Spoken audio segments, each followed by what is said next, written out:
Okay, we're going to be taking our tomato plants out of our thing here. We use a teaspoon to do this, and if you're really, really careful with these things, they'll come right out of there.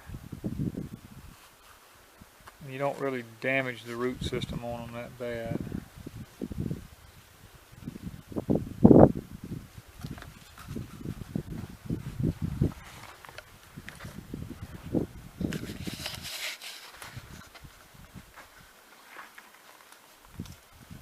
What Wanda's doing in one of our containers here, she's digging a hole right in the center.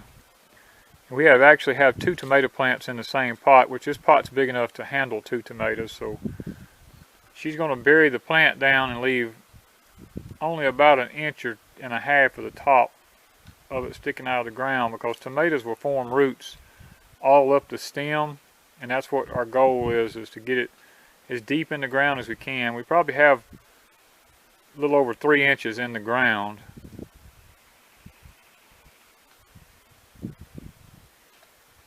We'll be coming back in a little while, and you'll see we'll be putting cardboard collars around these to keep the insects from eating them. Alright, we take our toilet paper rolls, take a knife, and cut them in half. These are what we slide around all of our little small plants when we plant them, to keep the bugs from chewing them off at ground level.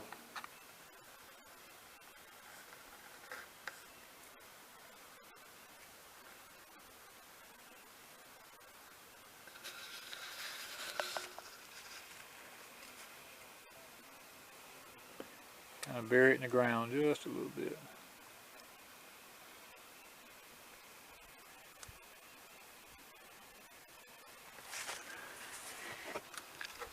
Okay, that's kind of what it looks like when you get through with it. And then Wanda's going to pour the water on the outside of it. We let the water run down and run around it. A little bit more.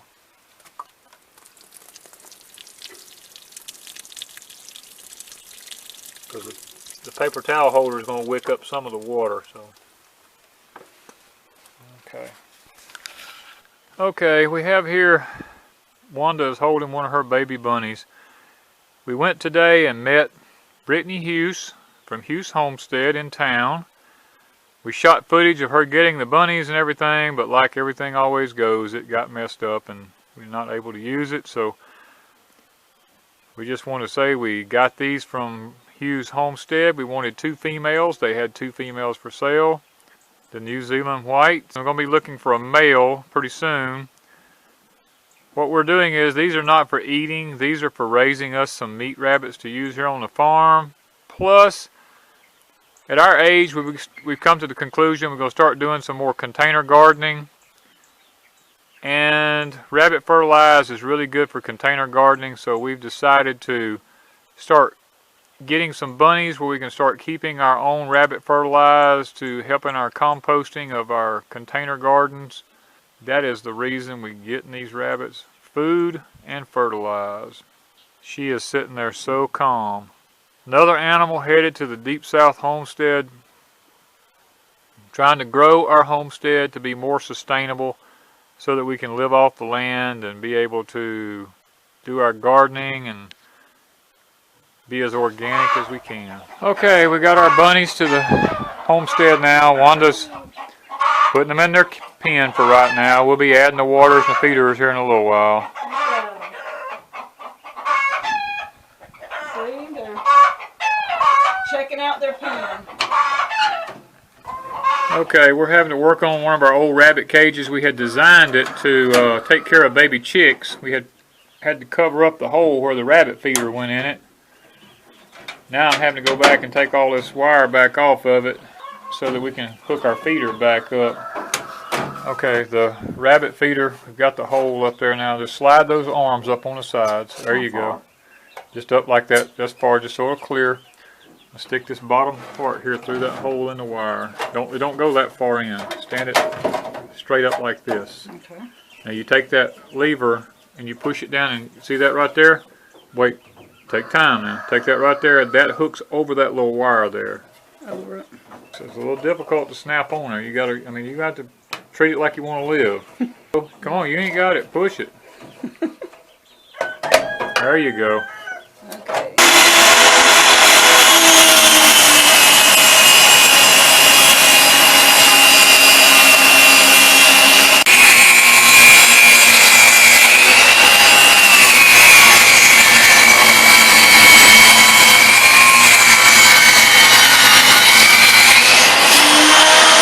Okay, here we have Wanda. We've just got the baby rabbits in. We've built a catch system underneath the pens. These are plastic trays we went to Walmart and purchased. We built a rack system, Wanda did, underneath the baby bunnies. What it is, she's trying to get a board over in here for them to sit on so their feet don't get sore On the back. on the wire here. And then this catch system underneath the pen here will be what we catch the urine and the rabbit pellets in to be able to add to our composting, because we're going to be doing more container gardening as we get older, and we figure as we container garden we need to come up with a system to come up with some organic fertilizer for these containers, and this seems to be one of our better ways of being able to do it. I'm really excited today because I got a gift. This is my first gift. Danny got something from Okie Rob last week, some tape, and he's going to be working with it for grafting peaches. I got a box. It says the Nut House.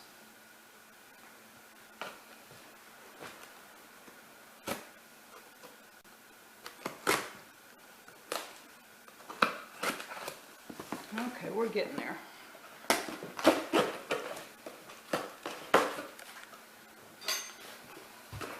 Okay, let's see what we are looking at here. This is my Scooby. This is my Scooby to make kombucha tea. Wow. Wow.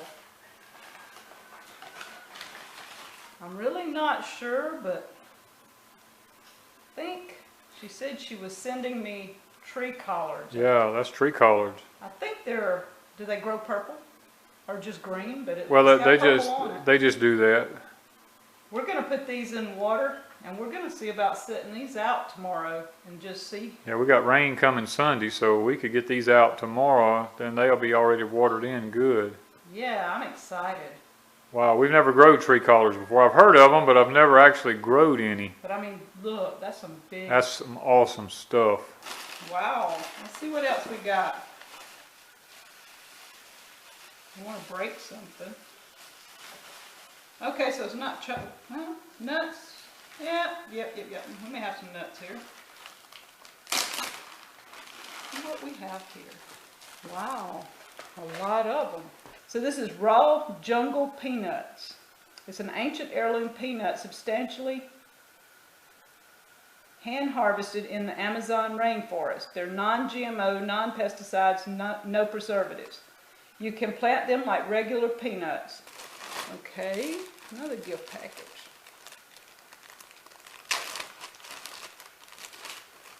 Let's see what we got here. Bulbs.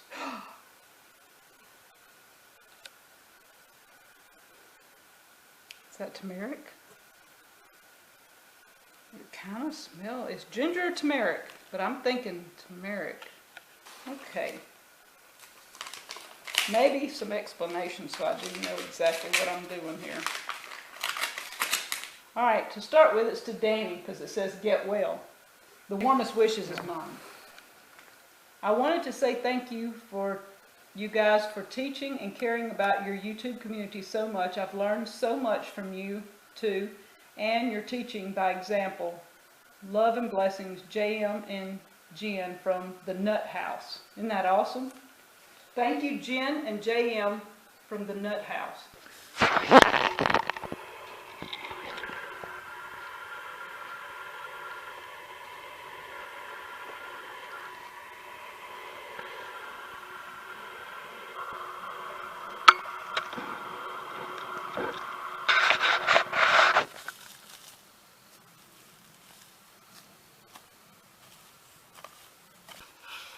Okay, what Wanda's holding here is our tree collards that we've gotten. what we want to look at here is, I don't know if you can see this or not, but this tree collard has a top and a bottom to it. You want to make sure that you get the right part in the right place. You don't want to turn it upside down in the ground. As you can see right there, if I can get it up close enough to the camera, right there you can see the little leaf trying to turn and grow upward. So that means that the other end of this has got to go into the ground. And what we want to do is make sure that she gets it in the ground deep enough, and we only really want like 2 little nodules sticking back up out of the ground. Just punch it down in the ground and see if it'll... Alright, cover it back up. That's what we're wanting right there. Just pack it around it. We'll come back and water it later once we get them all in. And we have another one here. This one needs to go. That one? Yes, that one goes just like it's right here. Yeah, just want to make sure when you push it in the ground that we don't break off the little leaves that are there already. Yeah, that's what we want right there. Just make sure you got a couple of little nodules. Yeah. Just take the hoe and kind of make sure it's good and loose there. And there's some good dirt too. Oh yeah, this is rich dirt here. We're going to need to go a little bit deeper for this one. Yeah. Take the hoe and pull the dirt back. It'll make, oh, unless you got it. Yeah, that's good. Kind of make sure it's standing up good and straight. So yeah, I think you want them pretty straight because of what I was hearing.